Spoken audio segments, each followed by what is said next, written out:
ಸಮುದ್ರದ ಅಡಿಯಲ್ಲಿ ಸುರಂಗ ಕಟ್ಟುವುದು ಅಂದರೆ ಕೇವಲ ಕಾಂಕ್ರೀಟ್ ಕೆಲಸ ಅಲ್ಲ, ಅದು ನೀರು, ಒತ್ತಡ, ಸಮಯ ಮೂರರ ಜೊತೆ ನಡೆಯುವ ಯುದ್ಧ. ಆದರೆ ಚೀನಾ 5,000 ಮೀಟರ್ಗಿಂತಲೂ ಉದ್ದದ ಅಂಡರ್ ಸುರಂಗಗಳನ್ನು ನಿರ್ಮಿಸಿ ಇಂಜಿನಿಯರಿಂಗ್ ಜಗತ್ತನ್ನೇ ಆಶ್ಚರ್ಯಪಡಿಸಿದೆ. ಇಲ್ಲಿ ಮೊದಲು ಸವಾಲು ಸಮುದ್ರದ ಭಾರಿ ನೀರಿನ ಒತ್ತಡ. ಇದಕ್ಕೆ ಉತ್ತರವಾಗಿ ಇಂಜಿನಿಯರ್ಗಳು ಬಳಸಿದ್ದು ವಿಶೇಷ ವಾಟರ್ ಟೈಟ್ ಕಾಂಕ್ರೀಟ್ ಮತ್ತು ಉಕ್ಕಿನ ಶೀಲ್ಡ್ಗಳು.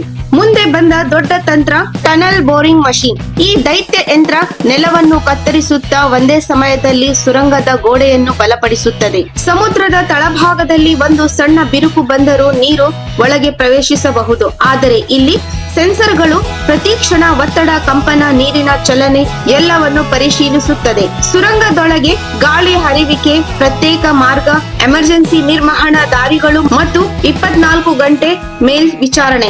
ಈ ಯೋಜನೆ ಹೇಳುತ್ತದೆ, ಅಸಾಧ್ಯ ಅನ್ನೋ ಪದ ಸರಿಯಾದ ತಂತ್ರಜ್ಞಾನದ ಮುಂದೆ ನಿಲ್ಲೋದಿಲ್ಲ. ಸಮುದ್ರದ ಆಳದಲ್ಲೂ ಮಾನವನ ಬುದ್ಧಿವಂತಿಕೆ ತನ್ನ ದಾರಿ ಕಂಡುಕೊಳ್ಳುತ್ತಾನೆ.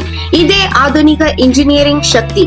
ಈ ನಮ್ಮ ವಿಡಿಯೋ ಇಷ್ಟವಾದರೆ ಲೈಕ್ ಮತ್ತು ಸಬ್ಸ್ಕ್ರೈಬ್ ಮತ್ತು ಕಮೆಂಟ್ ಮಾಡಿ.